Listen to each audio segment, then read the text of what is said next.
So, sir, I have a very fun game for you, with which I would like to start. So, it's a quick rapid fire round. So, one Nestle product you always keep at home. No guesses. Many of the key brands: Maggi, Nescafe, Milkmaid, Kit Kat. Yeah, Kit Kat and Maggie, I love, sir. I stock it as well. One travel destination that changed your perspective. Bhutan. Amazing. A hobby that keeps you balanced amidst all the chaos. I write poetry. Oh, wow, that's lovely. A book every young leader you think must read. Ikigai. It's a beautiful book, sir. I also read it. Very helpful. Okay, a habit you swear by for staying calm under pressure. This too shall pass. Wow. Well, I think this is really nice and I can't wait to start the conversation now. So, I would like to start the conversation with the topic of authentic leadership. So, in our classrooms, our teachers have actually taken your examples while teaching authentic leadership. So, I want to know that how do you describe it and what do you feel are some of the skills that the young leaders should imbibe? And authenticity, Navya, is to me similar to breathing air and drinking water. I think it's essential for every human being. What is authenticity? Authenticity means comfortable under your skin with the actions, values, and behavior that you represent. Simply that. What people see is what people get.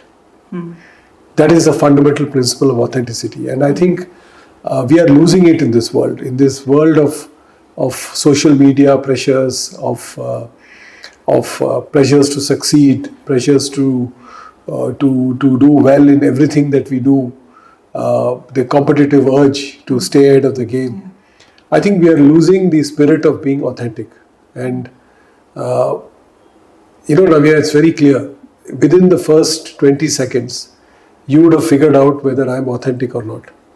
In the same way that I can figure out whether you're authentic or not. So I think authenticity breaks barriers and builds bridges. And that's why it's so very important for young leaders to embrace authenticity. Definitely, sir. I think, sir, you truly have exemplified what theory we have been studying in class, and it's honestly a pleasure listening about leadership from you. Okay, so now, sir, I would like to dive down into FMCG industry a little bit, and so the first question that I would like to ask you is that for someone who is unfamiliar with the FMCG industry and who's new to the FMCG industry, how would you describe that how this industry is unique and in perspective of specifically India? Me myself being an aspirant, that's a question I would like to ask you. No, I think Navya, FMCG is far more than just a few categories and a few products. FMCG, the consumer goods space, is a very exciting space for the simple reason that it encompasses all the needs and wants that consumers look for across categories. And many of the categories and many of the brands are actually brands that you represent. Yeah. So if you were to work at Nestlé, Maggi, Nescafe, Kit Kat, Munch, Milkmaid, these are all brands that you are familiar with, Yeah. and which come as second nature to your habit. Yes. And therefore, it's so much more exciting to work on them. It brings into account various elements. Consumer goods industry takes into account marketing. It takes into account sales. It takes into account sociology. It takes into account psychology, economics, right? Yeah. Multifaceted in challenges and multidimensional in terms of the opportunities. Definitely. And that's why, whether or not, and I don't make comparisons between industries, the IT wave can go up and down. But the consumer desire for new products and new experiences will continue to exponentially increase over a period of time. And that's why it's an exciting space. Lovely, sir. Very true. And so, sir, you have seen the industry evolve through a lot of challenges and opportunities. You also have led a major product relaunch. You know how to adapt with consumer behavior, the changing consumer behavior. So, from your perspective, in continuation to the question before, what do you think really takes a brand ahead and its leaders ahead, and how can they stay relevant in the industry? I think brands have to do three or four things in order to be robust and relevant. Number one is brands must stand for something. Brand is like a human personality. It stands for something and remains invariant over a period of time. Yeah. And I think that's the first characteristic. Number two is it offers exceptional value for whatever it offers. So therefore, there is a consistency of the offering over a period of time. Number three, it innovates with the pace of the consumer. Brands don't innovate at their own pace. Brands have the responsibility to read the minds of the consumer, to anticipate their journey, and to be on that path all the time. And number four, brands must do something for society.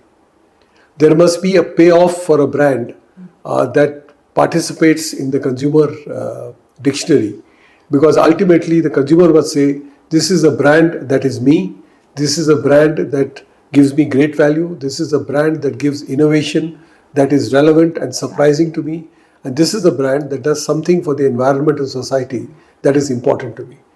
If you keep these four things constant and work on this over a period of time, you create a robust brand. And such brands, even if they have got setbacks, will still bounce back because the core DNA of the brand has not changed. That's a lovely answer, sir. Thank you so much. Okay, so like we talked about a brand being robust and how the four core principles you told me. So now AI has come into the picture and it has obviously been transforming the FMCG space as well. So how do you see the next 5 years unfolding, and what do you think are the setbacks that are coming? How should people, the leaders and the brands be well prepped so that they can use the technology rather than the technology overpowering their skill set? Navya, one of the things that I would urge all professionals and young professionals like you to take out of your dictionary is the word setback of AI. I think the minute you say setback of AI, you are classifying AI as a destructor and not as a creator. And I think that's a very extreme view to take. I think if we have the philosophy, and I hope many business leaders subscribe to it, AI is meant to enhance the capability of humans to genuinely add greater value in areas of high relevance, rather than adding value to areas which are least on the value addition scale. That's what AI is meant to do. So AI is meant to serve human beings, and human beings are not meant to serve AI. I think today the conversation, sadly, Navya, is more towards human beings serving AI. So people are talking about 20% job cuts, 30% job cuts, opportunities vanishing, vaporizing, or organizations being redefined. Yes, there will be a bit of each of these things. But fundamentally, if the core philosophy is that AI is meant to enable greater productivity, greater speed, greater efficiency, and greater insight mining. I mean, take a simple example. In the case of Nestlé, we are now looking at using AI in predictive models on demand forecasting. Why is it important? Now, it will not substitute anybody. But if I'm able to forecast my demand more accurately, I will be able to produce more accurately, I'll be able to stock more accurately, I'll be able to procure more accurately, cut the flab, cut the working capital, cut the operating costs, thereby offer better value to the consumer. Right? So I think if we look at use cases of AI, and the task of business leadership is to take the most potent use cases of AI, work on them, rather than fear-mongering amongst everybody that 30% of jobs are going to go and 40% of jobs are going to go. If I were a young graduate at a business school or at a school of technology, I will be completely shattered if I am told that all that you are doing is a waste of time. End of it all, some robo somewhere is going to replicate you. I think it's a very unfortunate and short-sighted view. Yes, I think AI can always help enhance our own emotional intelligence and our own skill set, and that's how even we are aspiring to use it wherever we go. So I absolutely agree with you. So, sir, one lesson that you learned late in your career that you wish that someone would have told you earlier.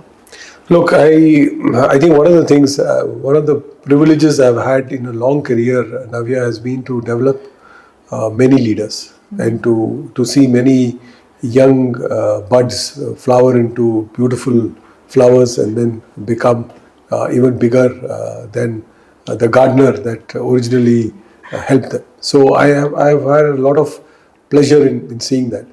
But I wish I had greater opportunities to develop more people.